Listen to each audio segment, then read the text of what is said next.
Hello, and welcome to another edition of Emotions Expert. Today, we're going to be talking about breaking free. A lot of people talk about breaking free, and it's just a general sort of term of conversation. Oh, if I could get away from here, if I didn't have to do that, all of these kind of things, if I had to change my job or I'm still living at home or where I am is not very good or none of my friends are really exciting. Oh, I just want to get away from it all. I just want to start something new. Now, all of these and an awful lot more are what I get in correspondence from people just about every day. How do I do this? How do I do that? Where can I go? What shall I do? I don't know what to do. I've tried everything. Wow, you've tried everything. Gosh, that's amazing. I don't know anybody else who has. But anyway, and all of these kind of things. I've tried this and that and the other, and nothing seems to work. Well, the bottom line is you are in control of your life. It may be that a lot of people want to absolve that position and say, well, if I do that, or I have people who rely on me and therefore I can't, that's fine. But at the end of the day, you still have control. You can break away from everybody and everything and do exactly what you want, where you want, and how you want. Now, I'm not saying it's going to be easy. And I'm not saying you won't have any sleepless nights and you won't actually step out of your comfort zone into somewhere which is quite sort of shaking around you and you don't feel quite secure. But nevertheless, by actually breaking free, you are actually cutting the strings which are holding you back from what you want to do and your thought process as well. A lot of people actually have to, at some point in their life, break free. And they have to do so because circumstances get to such a limit that it's affecting their mental health conditioning. And that could be living at home or elderly parents or the work you're doing, because nothing ever stays the same. Life evolves. Even our work evolves, our home life evolves, we evolve ourselves. We change. Well, we don't even know it at times. We pick up information, we see stuff on the news, we have opinions, we change how we look with our clothing, our hairstyle, we change with our friends because some friends leave us or we leave them, and we change and we modify and we alter and we do all of these kind of things. But to change and break free is one of the biggest sort of aspects you can do for yourself. If you respect yourself, you can break free. You can do what you want to do. As I say, it may take a big push from yourself to do it. It could be a big mental headache in the process of doing it as well. Nevertheless, it's all about you. How you break free from what your parents are. They could be control freaks, and some of them are. I'm not saying all parents, I'm just giving this as an example, but it could be where you're living or your friends, you don't like them anymore, or they're not actually giving you what they used to give you as terms of friendship and support or anything else.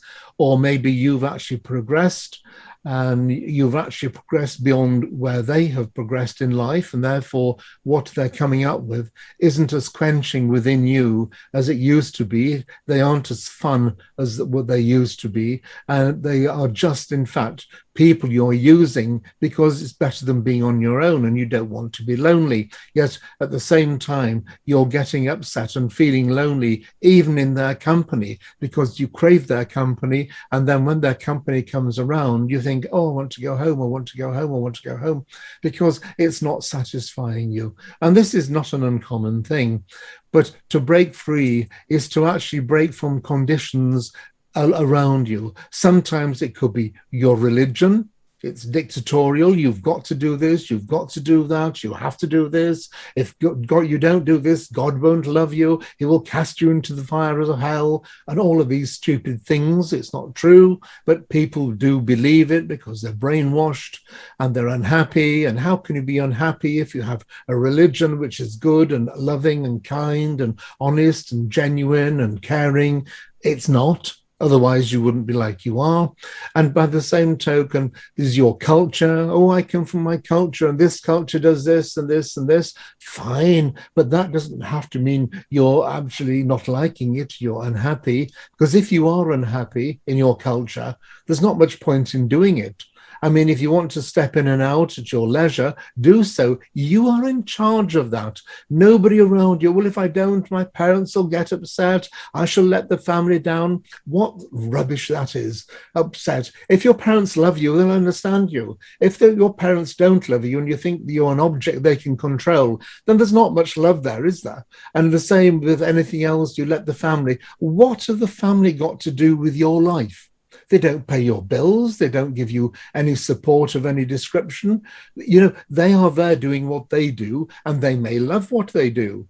But if you don't, because it's not something which actually deep down resonates well with you, then you must do something else, because you can't keep doing things for the sake of it just to please everybody else.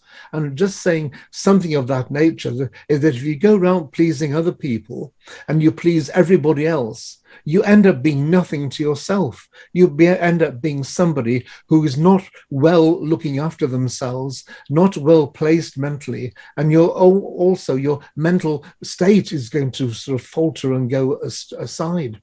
You've got to be the person that wants to do what you want to do, and not, oh, you need to do this job, you stay in a good job, oh, don't do that, there's no future in it. But all of these sayings and this advice you get are from other people. Other people are not you. They don't live your life. They don't live the consequences, good or bad. If they were good, they'll be next to you thinking they can get something from you. But if your consequences are then bad, you'll never see them again. They'll dissipate into the ether. So you've got to really do what you want to do. And you may make quite a number of mistakes in doing that. But at the end of making all these mistakes, you'll be such a knowledgeable person that success is looming large right in front of you. And that's something which a lot of people don't do. Most people don't take chances, and therefore they get absolutely nothing out of life. They end up being old cretins, looking back saying, oh, I wish I'd done this, I wish I'd done that, I should have done this. Oh, I'm really sorry now I didn't take that opportunity. You get 10 out of 10 for trying. You get 10 out of 10 for failing. You get 0 for doing nothing, because nothing gives you nothing.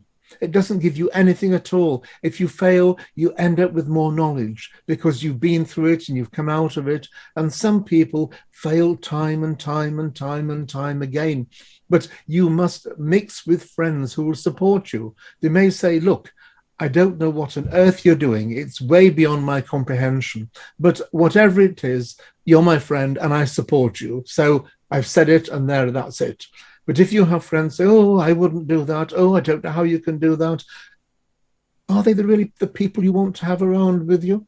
Do you want to hang around with people who are frightened, who daren't do anything, or what you say frightens them? Because everybody who gives an opinion gives a bit of themselves, their fears, their phobias, their misconceptions, their misunderstandings in life, all the little bits which they don't like in life, which upsets them a lot, all of these misgivings, all of these things they have, and it comes out in their conversational aspects towards you. So don't start picking up on what other people say, because it's part of all about them.